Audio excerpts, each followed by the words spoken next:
Top of the morning, fight fans. This is Kurt DeVille with Counter Punch Boxing News. And by popular demand, I'm going to talk about Paulie Malignaggi's statement that he made about Deontay Wilder. And it was very surprising. And I read it yesterday. I just didn't have time to really get to it like I wanted to. And because it'll take a little time. But Paulie Malignaggi said that Wilder tried to get me fired from Showtime, from his Showtime job. And this doesn't surprise me before I get into it because Wilder already banned him from the interviews, from even being anywhere near ESPN or Fox, because of course, ESPN and Fox collaborated together.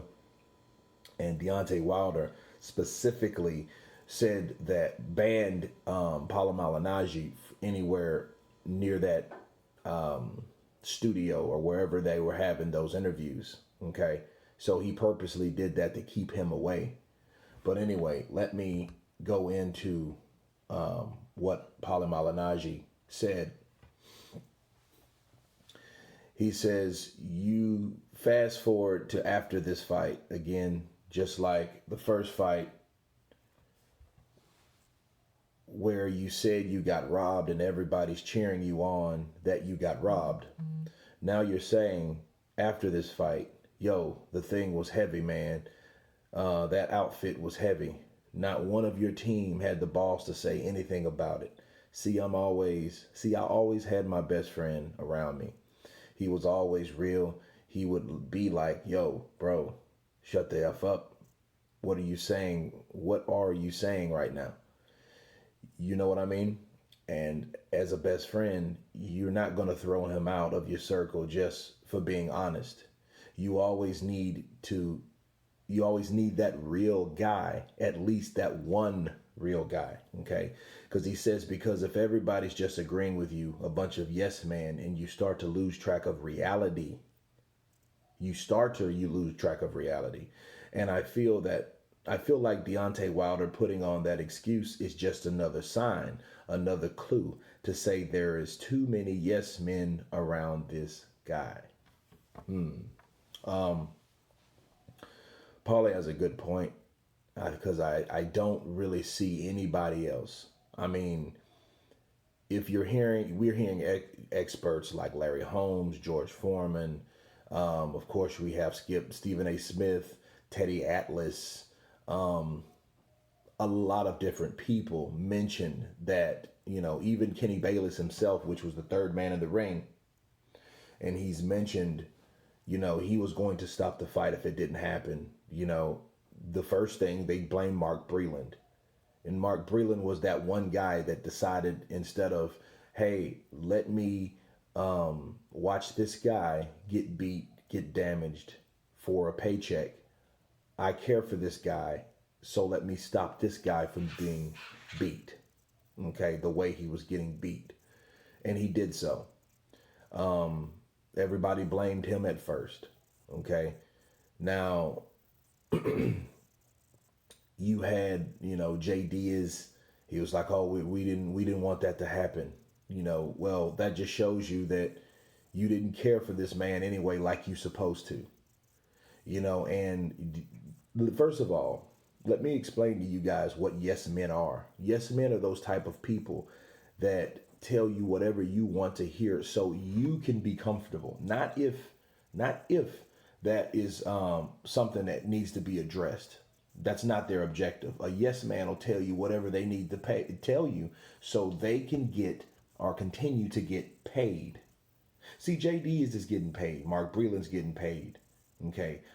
Shelly Finkel, everybody around Deontay Wilder is getting paid a certain salary off his fight purses. You have to remember that, and that's a nice team.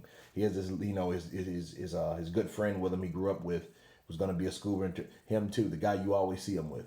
All these people are getting paid. So in order for them to keep getting paid, they are saying yes, no, everything's fine.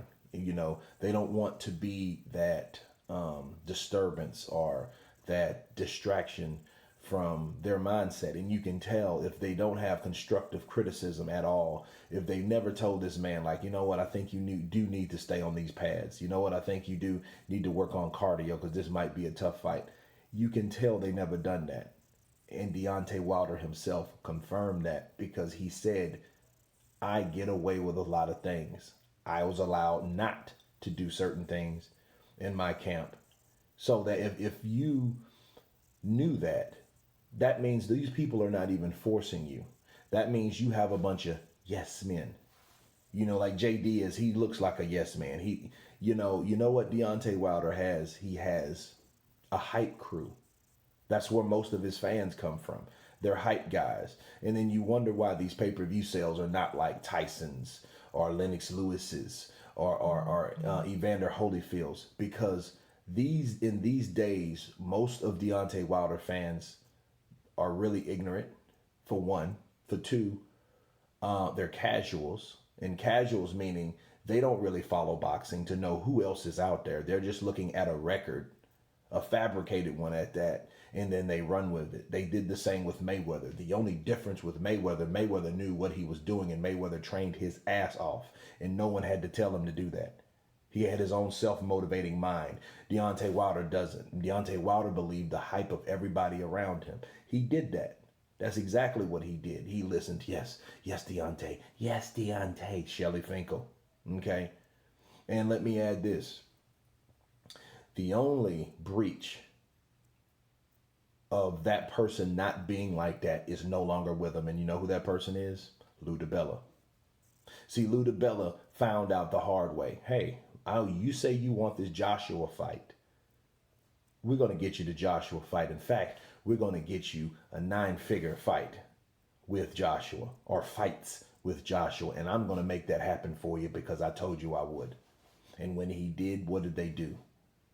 He crossed the PBC guidelines, the Showtime guidelines, the Al Heyman guidelines, and he was turned into a martyr, on the low, because they didn't really blast that too much, But again, that's an example of not being a yes man. So he got thrown out of that circle full of yes men and full of the people that's supposed to say yes to everything. And Lou DiBella was like, okay, whatever. Because you guys don't really want to see him succeed. You guys really don't want to see that fight anyway. And like what Paulie Malignaggi says, he just speaks his mind. The guy's from Brooklyn. He's a Brooklynite. One thing about Brooklyn, you know how to speak your mind from upbringing. You got to be fast at the trigger. Look at Jarrell Miller. You know what I mean? But Paulie has no reason to lie about it. Because again, he already had banned him. I did a video on it. He banned him from any of those interviews or those conference calls or those conferences altogether. He banned this particular guy, because he didn't like what Paulie had to say. You know why? Because what Paulie was saying was so different and so opposite of what people around him was telling him. So he was thinking like, okay, this guy is not saying what these guys around me are saying. So you know what? He's hating. He's a hater. Like he called him a bitch, right? That's what he called him out of his mouth. Oh, we always knew Paulie Malignaggi was a bitch. Why? Because Paulie Malignaggi broke down the reasons bit by bit on why you lost that fight, or why he thought you lost that fight, with evidence and actual subject matter. You know what I mean? But that's just an example of what we're dealing with here, with Deontay Wilder. And he was trying to get him fired, him and Steve Farhood. That's not going to work, But then let me throw this in there too. Since he tried to get the 2 commentators from Showtime, okay, the commentators are the face. They're the voice of boxing. They announce all the fights. They introduce the fighters. They give a backstory about these fighters, where they've been, who they can match up with. That's what Steve Farhood, that's what Paulie Malignaggi does. And I can't remember the other one right now, the bald-headed gentleman, but that's what their job title is. So they are the voice of Showtime. So, these guys are the voice of Showtime, and you didn't like what Steve Farhood said or Paulie Malignaggi say. You didn't like what any of these guys said about you. You wanted to get them fired. But then when Ludabella, a non-yes man, came around to help you get a $120 million fight deal with Joshua, the guy you called a coward, the guy you called a sissy, the guy you talked all this stuff about, but then all this dude wanted to do is get you into the ring, and then there was another avenue for you to do it without even really dealing with Eddie Hearn, the guy you claimed to be a white devil and a slave owner and all this crazy stuff. When he did that for you, you said, oh, I'm going to bet on myself. And then you went back to Showtime, the same people that you claim were against you. Again, they are the voice of Showtime. So if people that are saying what you don't want them to say, you should have a problem with that network because they are the voice of that network, right? But what did he do? He downplayed that. He dismissed, he rejected that deal. I know people was in his ear. Yes, man. Yes, man. No, Deontay, don't do that. Don't do that. That's Mayweather's training money. Again, those type of things that we're saying, that was said in that. That's what made him reject it. Now, I'm not even knowing that he's smart enough to reject it on his own. I don't think that was the case. I think that it was one of those things. But Paulie Malignaggi did say, if a lot of people telling you yes, they're hyping you up, you start to lose track of reality. And that's true. Because you don't know who to believe. You don't know if it's somebody has your best interest. But that really goes to show you when you stop thinking for yourself. When you stop thinking for yourself, hey, if you don't use it, you lose it. If something that you really didn't have to do and you stop doing, somebody else is doing it for you, you don't really worry about it. And a lot of times, unfortunately, in this particular situation, it's thinking for yourself. He didn't have to think for himself. So guess what? Somebody else is thinking for him, but what they're thinking is only to benefit themselves. They were only worried about cash. They were only worried about them. They're lining their own pockets with Deontay Wilder, with the portion that they get from his salary. So as long as they get him to fight these particular type of fighters, they will never have to worry about him taking a tough choice and disrupting that.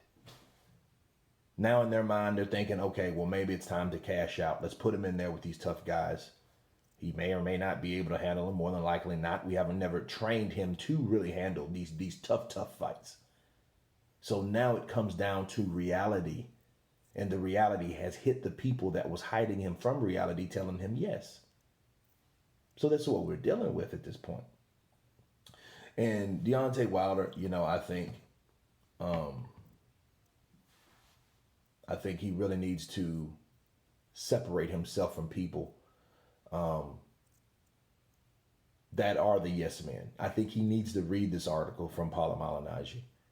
Because, a lot of times, you may hate what a person's saying, but what a person's saying is not always a false statement just because you don't like to hear it. A lot of times, if someone that really is out for the bat or a real friend is going to make it hard for you to make bad decisions. You know what I mean? And I think he needs to realize that. But again, if he's not thinking for himself, this is what we have. But it's a shame that he tried to get Paulie Malignaggi fired. But again, guys, it doesn't surprise me. But he didn't succeed. So it wasn't the thing to do, and it didn't happen. But this just shows you that Deontay Wilder needs to start a whole new game plan, and he needs to wake up, honestly. But anyway, guys, you guys tell me what you think about Paulie Malignaggi's comments. Leave your comments below. Please subscribe. And you guys been counterpunching. Peace.